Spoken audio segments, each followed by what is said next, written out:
आता लाडकी बायको योजना काढा अशी आमची इच्छा आहे। जालन्यामध्ये जयंत पाटलांचं मिश्किल वक्तव्य बघायला मिळत आहे। आता लाडका काका लाडकी काकी योजना येण्याची शक्यता असल्याची सुद्धा मिश्किल टिप्पणी पाटलांनी केलेली आहे। आता काका लाडका काका लाडकी काकी अशा सगळ्या योजना येण्याची शक्यता आहे। आमचं एकच म्हणणं आहे की लाडकी बायको योजना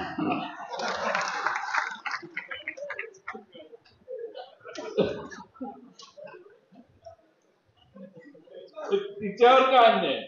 ज्यांनी 10 वर्ष अर्थसंकल्प मांडला त्यांना 9 वर्षात लाडकी बहीण योजना आठवली नाही, पण लोकसभा झाल्यानंतर यांना लाडकी बहीण योजना आठवली। म्हणजे 10 वर्ष तुम्हाला ही योजना आठवली नाही। योजना आहेत, खूप योजना आहेत। ज्येष्ठ नागरिक योजना आहे, श्रावणबाळ योजना आहे, निराधार योजना आहे। अशा ज्या योजना आहेत त्यात आता भर पडली। ह्या 3 योजना आल्या।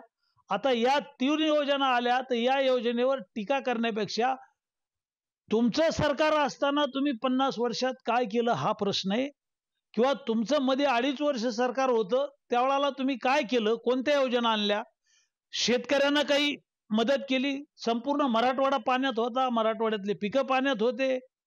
2.5 वर्षात सरकारनं कुठं काही मदत केली नाही दमडीची।